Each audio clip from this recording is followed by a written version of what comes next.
दोस्तों, दुनिया की शतरंज पर इस वक्त ऐसी चाल चली गई है जिसने बड़े बड़े रक्षा विशेषज्ञों की नींद उड़ा दी है। हम सोचते रहे कि भारत सिर्फ अपनी सीमाओं की रक्षा में व्यस्त है या फिर वैश्विक मंचों पर कूटनीतिक मुस्कान बिखेर रहा है, लेकिन असली कहानी कहीं और लिखी जा रही थी। जब पूरी दुनिया पीएम मोदी के यूरोप दौरों और वैश्विक बैठकों का विश्लेषण कर रही थी, उसी वक्त भारत चुपचाप दक्षिण पूर्व एशिया में एक ऐसा दांव चल रहा था जो उसे हथियारों का खरीदार नहीं बल्कि हथियारों का डॉक्टर और सप्लायर बनाने वाला है। कहानी शुरू होती है मलेशिया से, एक ऐसा देश जो चीन की समुद्री महत्वाकांक्षाओं के ठीक सामने खड़ा है। मलेशिया के पास 18 सुखोई 30 MKM फाइटर जेट्स हैं, ताकतवर, भारी, घातक। लेकिन रूस यूक्रेन युद्ध के बाद लगे प्रतिबंधों ने इन विमानों की उड़ान लगभग रोक दी। स्पेयर पार्ट्स की कमी, टेक्निकल सपोर्ट ठप और करोड़ों डॉलर के जेट्स हैंगर में खड़े। अमेरिका चाहता था कि मलेशिया रूसी जेट्स को हटाकर उसके F-18 खरीदे। चीन चाहता था कि मलेशिया कमजोर रहे ताकि दक्षिण चीन सागर में उसका दबदबा बना रहे। खेल तैयार था, बस एक खिलाड़ी की एंट्री बाकी थी और यहीं से कहानी मोड़ लेती है। भारत ने एंट्री की। हिंदुस्तान एरोनॉटिक्स लिमिटेड ने मलेशिया के सामने प्रस्ताव रखा। रूस नहीं दे पा रहा, हम देंगे। स्पेयर पार्ट्स भी, अपग्रेड भी, तकनीकी सहायता भी। ये सिर्फ मरम्मत नहीं, ये पूरी वायुसेना को नया जीवन देने की पेशकश थी। भारत ने Su-30 MKM upgrade package offer किया।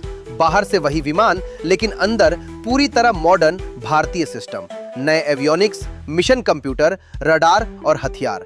दुनिया मानती थी कि रूसी प्लेटफॉर्म को सिर्फ रूस ही संभाल सकता है। भारत ने यह मिथक तोड़ दिया, लेकिन असली ट्विस्ट अभी बाकी है। भारत ने सिर्फ जहाज ठीक करने की बात नहीं की, भारत ने अपना ब्रह्मास्त्र भी टेबल पर रख दिया। अस्त्र मिसाइल, ये भारत की beyond visual range air to air missile है, यानी दुश्मन दिखाई देने से पहले ही निशाना। अस्त्र MK2 की रेंज 160 किलोमीटर से ज्यादा बताई जा रही है। सोचिए, दक्षिण चीन सागर के ऊपर उड़ता मलेशियाई सुखोई अपनी सीमा में रहते हुए ही दुश्मन को लॉक कर सकता है। अब तक मलेशिया रूसी R-77 मिसाइल पर निर्भर था, जिसकी सप्लाई प्रभावित है। अगर भारतीय अस्त्र वहां तैनात होती है तो शक्ति संतुलन बदल जाएगा। ये डील सिर्फ व्यापार में ही है, ये रणनीतिक संदेश है।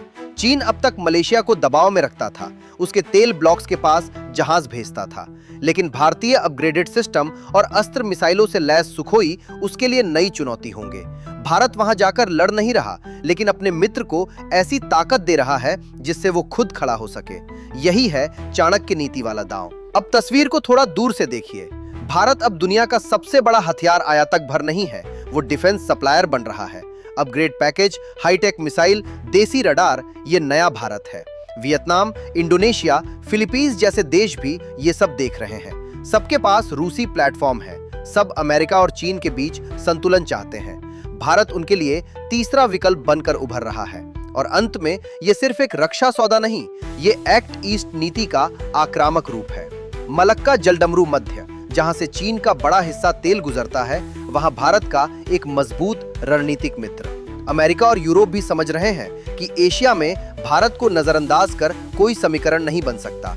भारत रूस से भी संबंध रखता है, पश्चिम से भी, लेकिन फैसला वही करता है जो उसके हित में हो।